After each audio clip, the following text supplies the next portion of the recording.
These are people that live in New York and D.C. and hobnob with politicians, with Joe Biden, with Larry Finkel. These are the people that she's receiving the endorsements from. Which side are you on? Which side are you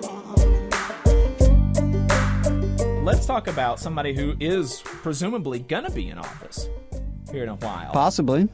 Certainly seems most likely. Certainly seems likely. She just got Trump's endorsement, which is very funny. Katie Britt. And Tim James is not the only person pretending to give a damn about coal miners, even though he's done it most explicitly. But Katie Britt has joined in on the fun. She has not mentioned, she has steadfastly refused to acknowledge the strike, the longest strike in Alabama history, involving 1,000 coal miners and their families. But she does want to pretend to care about coal miners, kind of just as a general group. She even said in a statement, "I'll always stand up for our state's mining communities and make sure that no one is ever forgotten in Alabama." Oh, really? Wow. When? When? That's interesting. We're waiting, Katie. Yeah. That comes from a statement. I mean, ensure that no one is ever forgotten in Alabama. Like, you are actively ignoring what should be the biggest story in the state right now. Coal miners in rural Alabama being screwed over by Yankee capitalists. I mean, what other story is there, frankly, as it relates to Alabama politics? Like, what other story of relevance is there if you're not talking about that? That I'll always stand up for our state's mining communities and make sure that no one is ever forgotten in Alabama. That comes from a statement that she made when she was accepting the endorsement of the Alabama Mining Association, which is the council of bosses in the mining industry in the state, of which Warrior Met Coal is a part. Far from Alabama coal miners endorsing her, she has received the endorsement of their bosses, many of whom, let's remember, when she's talking about Alabama's mining communities as it relates to receiving the endorsement of the Alabama Mining Association, these people don't live in Alabama. The people that she's being endorsed by and large, when we're talking about the people that hold the power at Warrior Met, these are Yankees.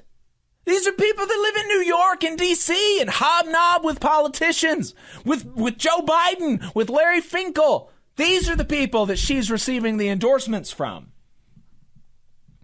She's not receiving endorsements from Alabama coal miners, the workers, the people that actually pull the coal from the ground, the people that actually create value. She's receiving the endorsement of the people that don't do any work and take all of the money.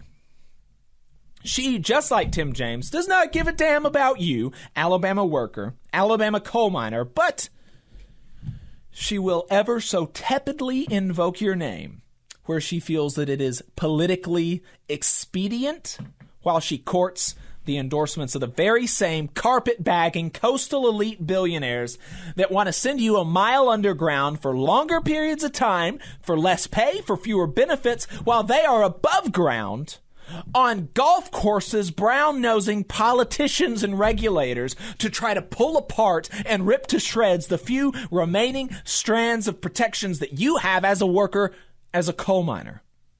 That's who she is. That's who she's being endorsed by. And this is the person, that former Trump advisor Steve Cortez calls an economic populist.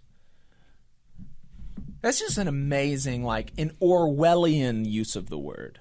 It truly is. I mean, it's, like I said earlier off the air, populist is one of those words that has been misused so much that it really means nothing now. How can you lay claim to the legacy of populism in this country?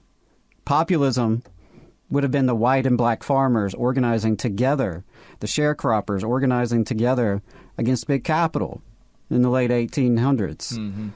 Populism was the labor movement organizing in the auto industries and the rubber industries throughout the 30s who helped get us the New Deal. That's populism.